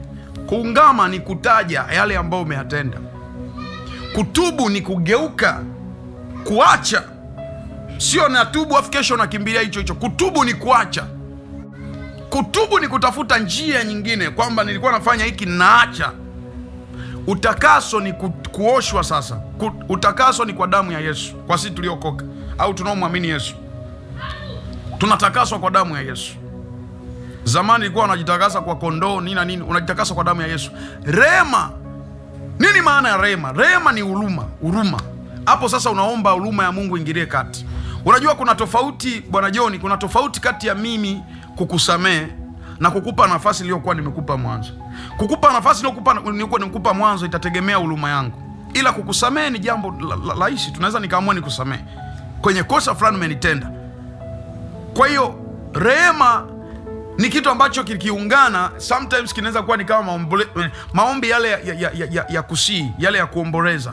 Uwe anataka kuingiliana na rehema, kuomboleza. Unaomboleza kwa ajili ya jambo fulani, maana unahitaji huruma ya Mungu katika kitu fulani. So kwa maana Mungu anataka tumrudie yeye, mioyo yetu tuirudishe kwake, ili atugeuze kwa watu wengine, auwe utu wetu wa ndani, atengeneze namna yetu ya kuishi na yeye, atengeneze namna yetu ya kumpendeza yeye. Tabia, kuna tabia unayo wewe, unakimbilia kuomba Mungu akupe gari, unakimbilia kuomba Mungu akupe vitu. Kuna tabia unayo, na laiti ukipata hilo gari, tabia hiyo itakuja kufanya iwe mahusiano yako na Mungu. Mungu atamani unapojinyenyekesha mbele zake, kuna vitu vipate vitakavyofanya mahusiano yako yakae sawa na yeye. Bwana Yesu asifiwe sana. Lakini jambo la pili, tunafunga ili waje, tunafunga ili kukua kiroho. Hakuna namna mtu atakuwa kiroho. Mtu hakui kiroho tu kwa kuhudhuria kwaya. Mtu hakui kiroho tu kwa kwenda kanisani. Mtu anakuwa kiroho pia kwa kufunga na kuomba. Halo? Ili kumexperience Mungu pia inatakiwa ufunge na kuomba. Ili kuisikia sauti ya Roho Mtakatifu, kuisikia, kujua kutenganisha, hii ni sauti ya Roho Mtakatifu, hii ni sauti ya Yesu, hii ni sauti ya Mungu Baba, hii ni sauti ya malaika. Lazima uwe mtu mzuri katika kufunga na kuomba. Vinginevyo mzee, utachanganya mafaili. Utajikuta unasikia vitu ambavyo sio vya nani, kwa sababu upo kawaida, yani upo kimwili sana. Kwa utajikuta ukisikia vitu ambavyo havitaki kusikika. Bwana Yesu asifiwe sana. Sinaona inataka kukata chaji, naomba ichomeke. PC. Kwa hiyo PC inataka kukata chaji.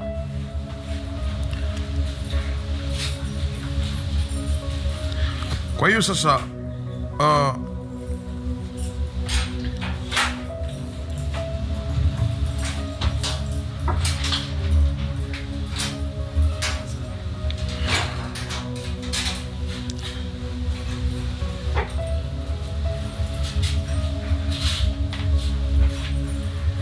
kuna namna ili uanze kukua kiroho, uanze kumexperience Mungu katika kukua kiroho, unahitaji pia kufunga na kuomba.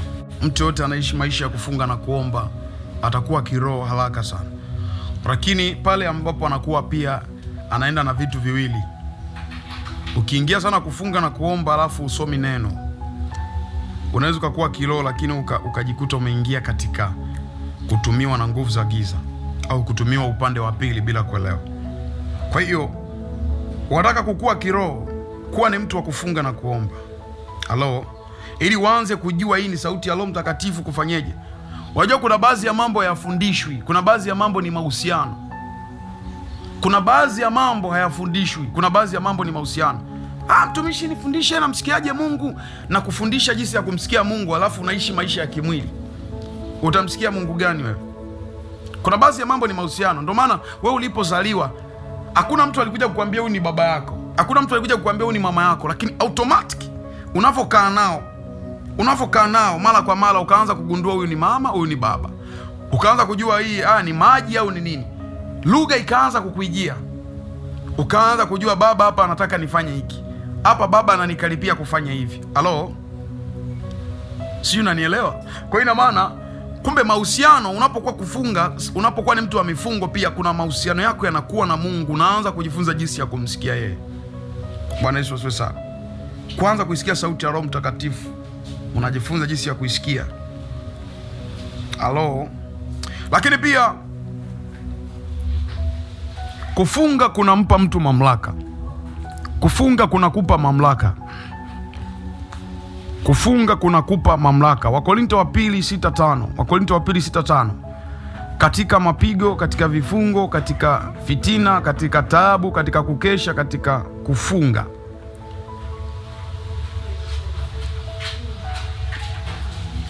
Wakorintho wa pili 6:5.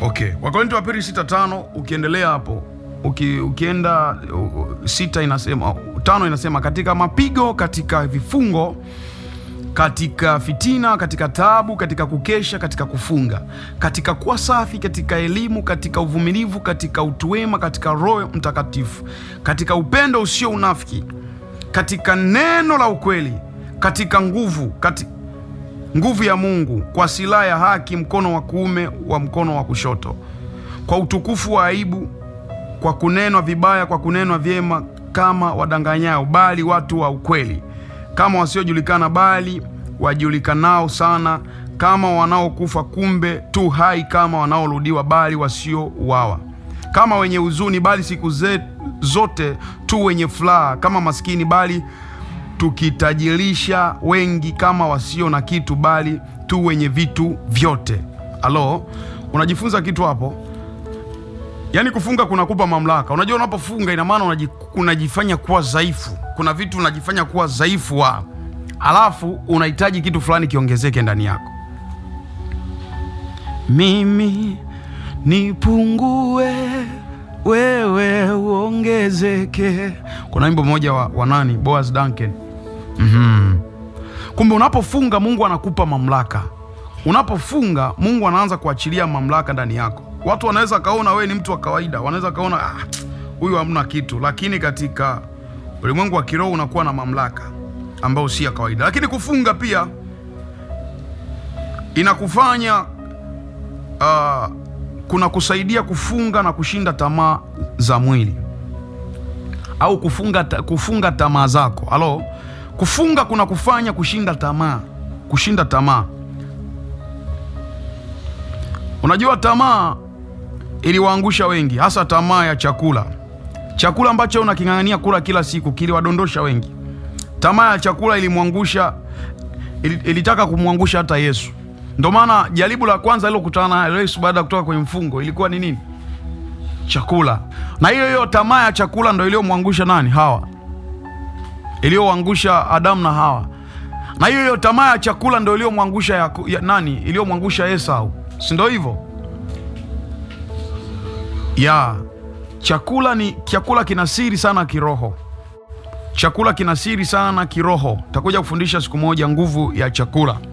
Unaona kwa nini Ibrahimu baada ya kumpikia na kuwapa wale malaika na Mungu chakula, mwisho wa siku ahadi zake zikaweza kutimia kwa urahisi. Kuna mambo fulani ukiyatenda vizuri kupitia chakula unapata baraka. Bwana Yesu asifiwe sana. Baraka zinapatikana pia kupitia chakula. So usipende kupiga tu simu kwenu, mama lo nimewakumbuka, fanya hivi, fanya kitu, mzazi atamke jambo kupitia chakula.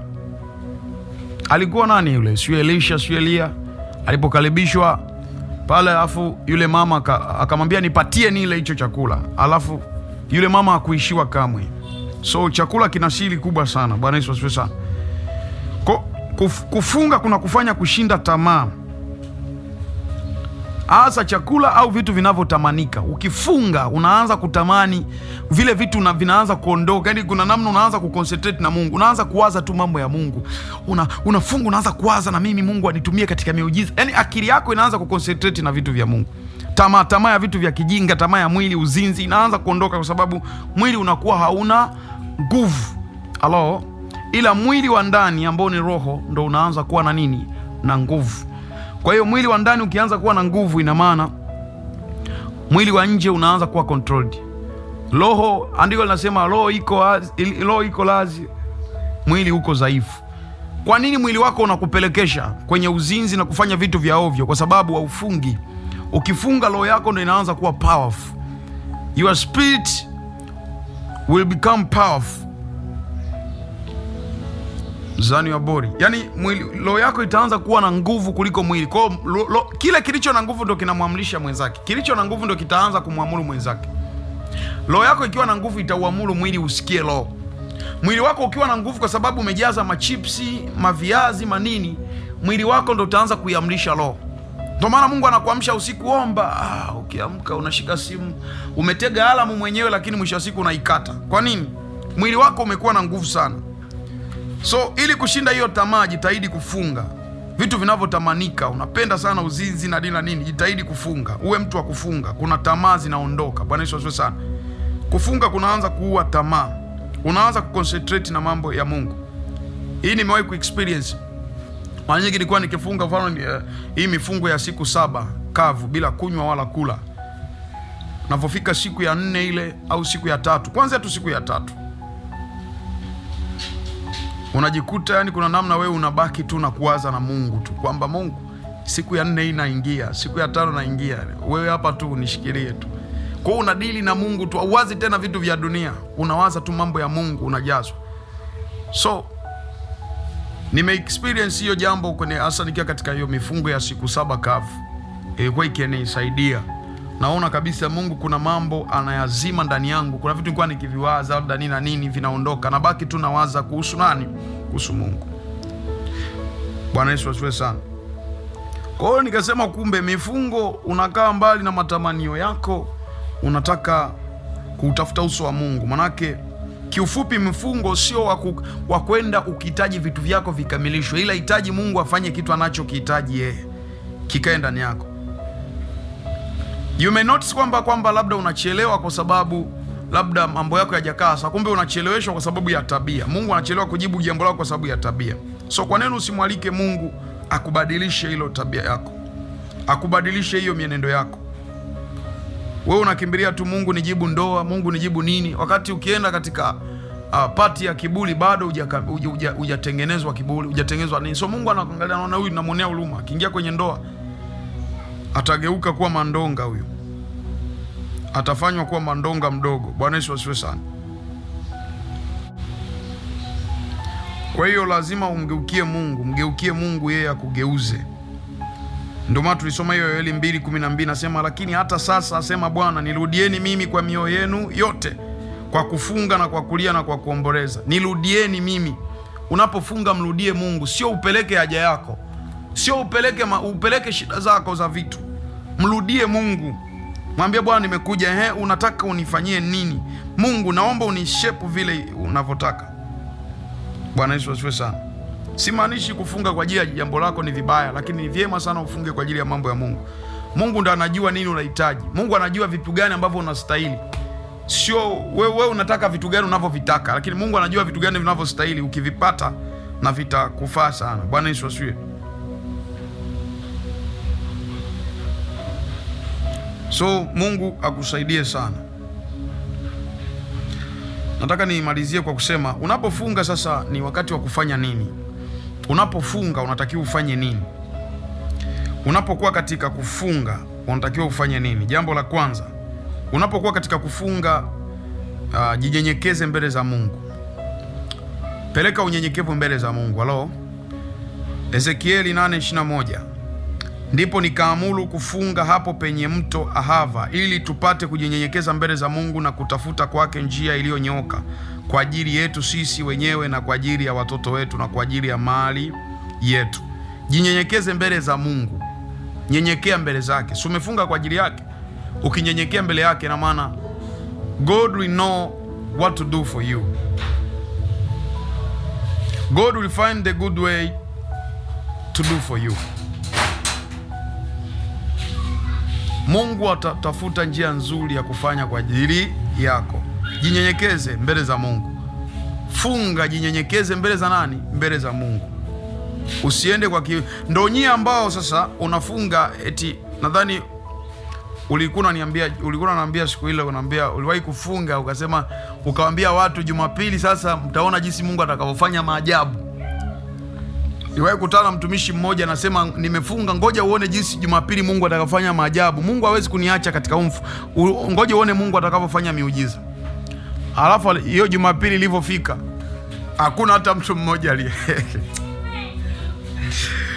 Jinyenyekeze mbele za Mungu. Usiende kufunga kwa ajili ya kutaka Mungu akafanya kitu fulani kwa watu kionekane. Usiende kufunga ili kutaka Mungu, ngoja muone. Mimi Mungu siwezi nikafunga siku 3 Mungu asifanye maajabu. Unaweza kufunga siku 3 na Mungu asifanye maajabu? Tuulize sisi. Yaani wewe hizo siku 3 unazoziongea, si wengine tushafungaga mpaka siku 7. Mara kadhaa sana nishafungaga siku 7, sinywi wala sili.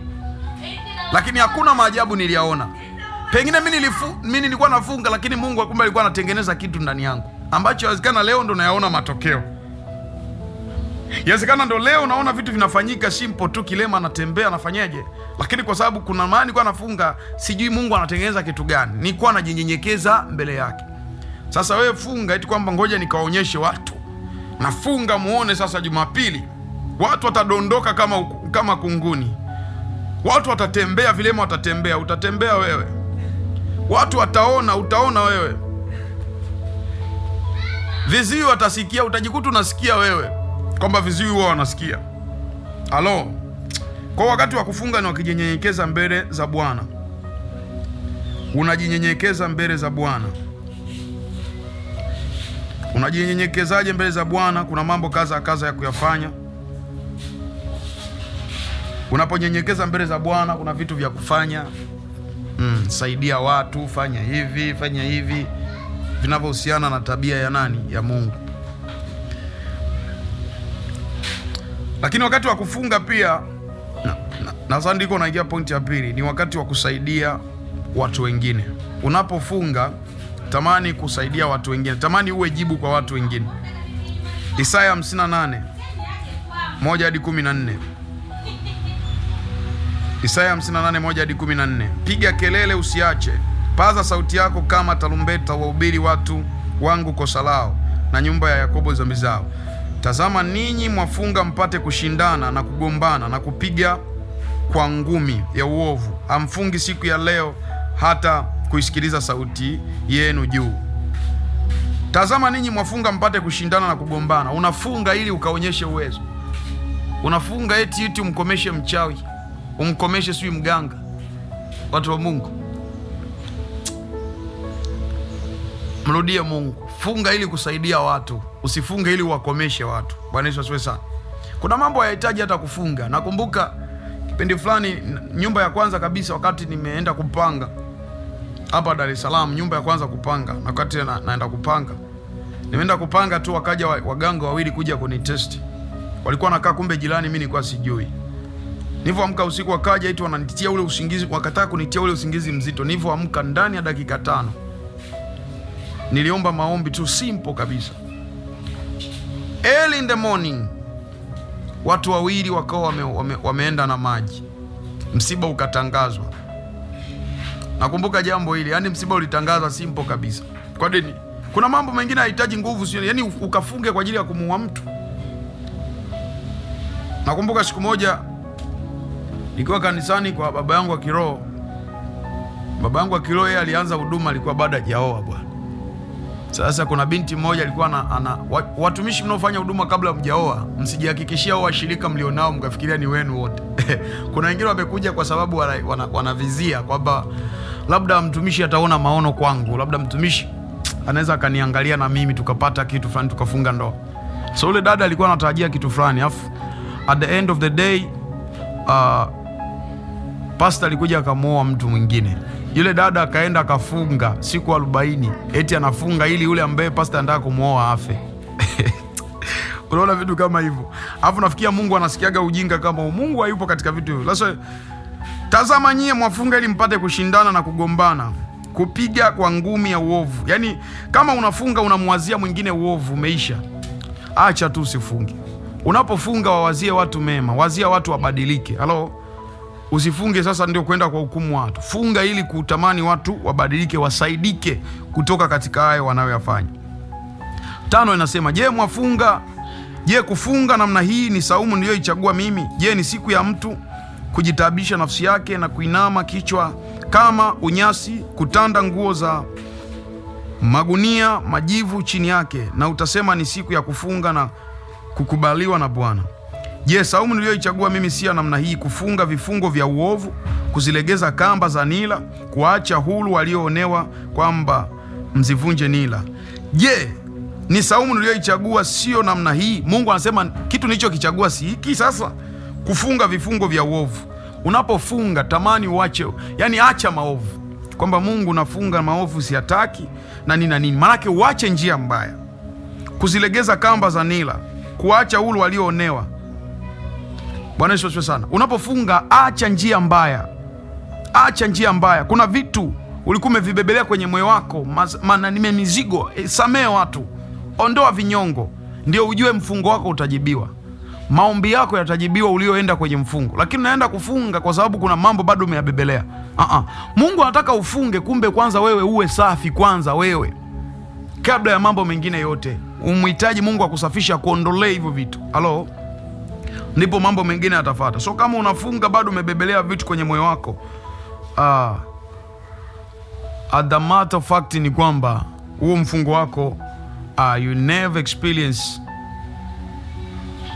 majibu yoyote kwenye maisha yako, kwa sababu hautaki kufunga ubadilike, ila unataka kufunga ukomeshe wengine. Bwana Yesu asifiwe sana. Je, sio kuwagaia wenye njaa chakula chako na kuwaleta maskini waliotupwa nje ya nyumba kwako? Umonapo mtu aliye uchi umvike nguo, wala usijifiche na mtu mwenye damu moja nawe. Je, sio kuwagawia wenye njaa chakula chako na kuwaleta maskini waliotupwa nje nyumbani mwako? Umonapo mtu aliye uchi umvike nguo, usijifiche na mtu mwenye damu moja nawe. Halo? Anamaanisha kumbe wakati wa kufunga ni wakati ambao unatakiwa usaidie watu. Usiangalie mtu. Kuna mtu akiwa na shida, si eti umeficha hela unasema hii naficha nitafungulia baadaye. Unakutana na mtu unashangana ana shida na pesa fulani. Msaidie mtu, wasaidie watu. Saidia watu mavazi, jitolee, toa vitu kwa watu, kuwa na ukalimu, matendo mema kwa watu. Bwana Yesu asifiwe sana. Hiyo itachochea sana mfungo wako kuwa na majibu. Fanya matendo mema kwa watu, utakuwa na mfungo wako utakuwa na majibu kwa watu. So umefunga bado unakuwa mchoyo, umefunga bado unakuwa mnyimi, umefunga bado unakuwa ni mbinafsi. Unafikiria Mungu gani? Mungu ajibu binafsi. Mungu hawajibu wa binafsi. Mungu anajibu watu ambao wana huruma na wengine, wanatazama pia wengine, wanawahurumia wengine, wanatamani wengine pia wabadilike, wanatamani wengine pia So wakati unapofunga wasaidie wengine. Umefunga umeacha kula chakula ambacho ulikuwa unakila. Kwa mfano sasa, tumetoka mimi na wewe John, tumeenda labda hotelini mahali fulani, tunaenda kukutana na mtu. Wewe hujafunga, mimi nimefunga. Natakiwa nikununulie kila ninachokipenda kula. Labda napendaga kula soda ya baridi, Pepsi ya baridi, chipsi kuku imekaa hapo. Kile ninachopenda kula natakiwa nikununulie wewe ule. Tena niwe na amani kabisa. Bwana Yesu asifiwe sana. Nisaidie watu kwa amani kabisa. Sio eti umebana hela unasema nitafanya hivi, hapana. Kwa unapofunga lazima ufanye matendo mema. Wagawie wenye njaa chakula chako. Wewe umefunga, si ukitumii, wape wengine watumie. Nikuhakikishia ukiwa ni mtu wa hivyo, utayaona majibu kwenye mifungo yako. Kwa hiyo tunapofunga unakuja kujifunza kitu. Bado naenda mstari wa 8. Kumbe ni kubadilika kwanza tabia. Tabia zinavyobadilika ndipo Mungu unamvutia kujibu. Anasema hivi 8, ndipo nuru yako itakapopambazuka kama asubuhi, na afya yako itatokea mara, na haki yako itakutangulia. Utukufu wa Bwana utakufuata nyuma ukulinde. Yaani baada ya kuyafanya matendo mema, baada ya mifungo hiyo, baada ya kuwa ni mtu wa mifungo na nini na nini, anasema ndipo nuru yako itakapo kuzukia, utukufu wa Bwana utakufanyaje? Utakufunika. Ndipo utaanza kuwa mtu wa matokeo. Utaanza kutembea sasa, unaona vitu vinafanyika. Kwa nini? Ulifunga, lakini sio tu kwa nini, ulianza kuyafanya mambo yanayompendeza Mungu.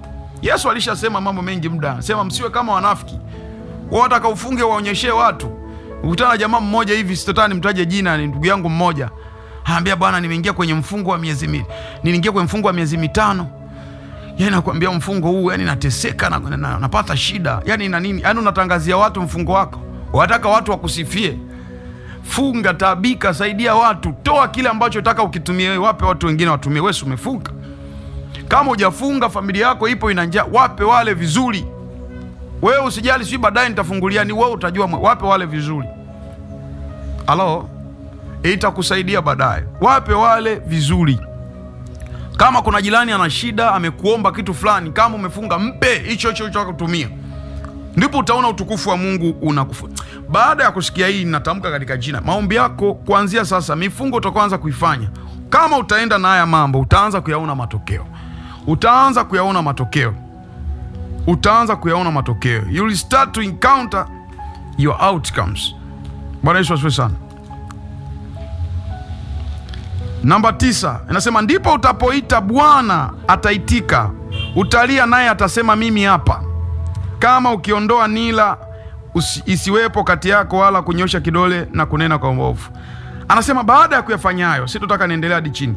Baada ya kufanya matendo mema, kuwaombea wengine, au fungi kwa ajili ya wachai wafe, unafunga ili wabadilike, kufanya nini na nini, kutamani. Unapofunga maana unaanza kuwa na ile akili ya Mungu. Kuna ile akili ya Mungu, mawazo ya Mungu unapoanza kuwa naye, kusaidia, kufanyaje, kutoa, kufanyaje. Ukianza kuwa na akili hiyo, anakwambia ndipo utakapofanyaje? Utakapomuita Bwana naye atafanyaje? Ataitika.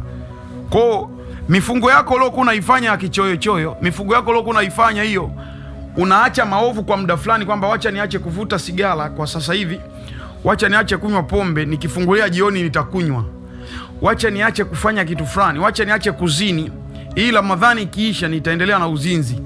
Nataka nikwambie haina msaada kwenye maisha yako. Acha tu usifunge, wewe unafanya diet. Unapofunga manake acha kufanya mambo maovu ya kumchukiza Mwenyezi Mungu. Badilika kuanzia ndani yako, sio unabadilisha mambo kwa msimu fulani, kwamba siku nikifungulia wanawake watanikoma. Wewe ulikuwa umefunga nini? Ulikuwa umefunga vitu gani sasa? So watu kama nyie Yesu alishasema mapema, kasema ni wanafiki na hautokuja kuona matokeo yoyote. Na usitangaze mifungo yako, umefunga,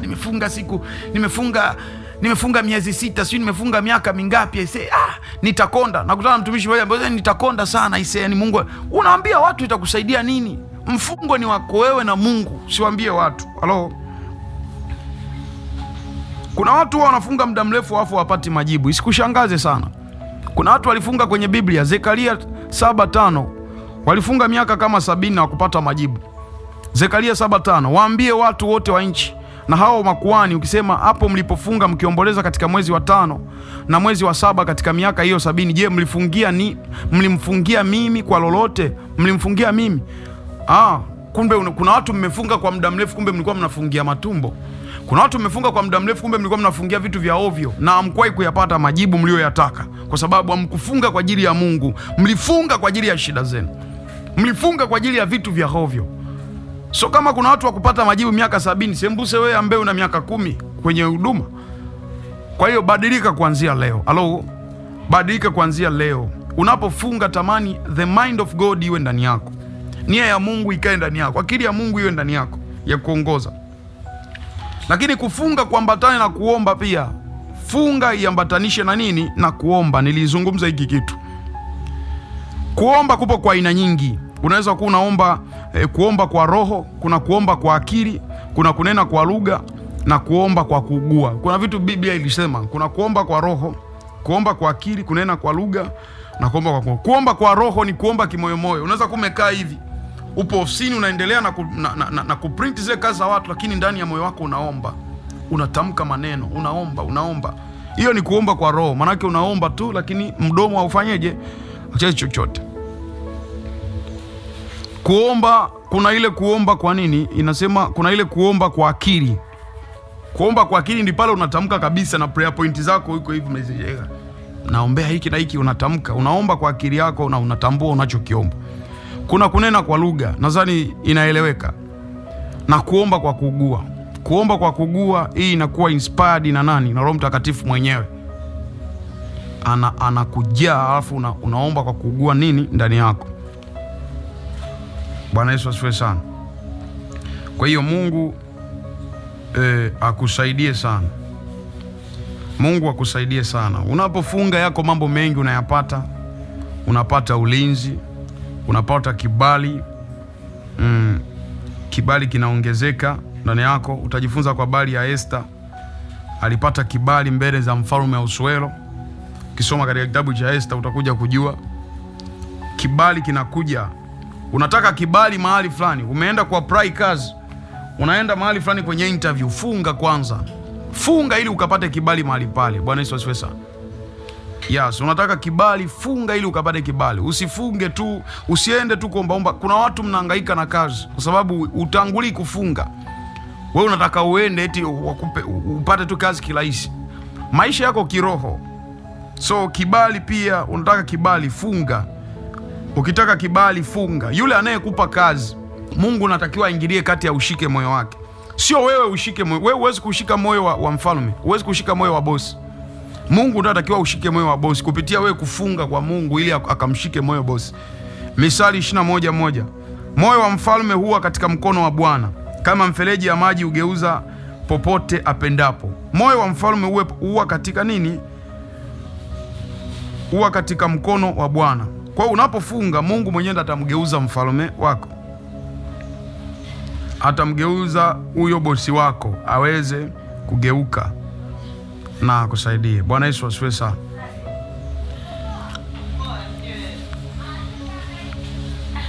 Kwa hiyo Mungu akusaidie sana. Mungu akusaidie sana.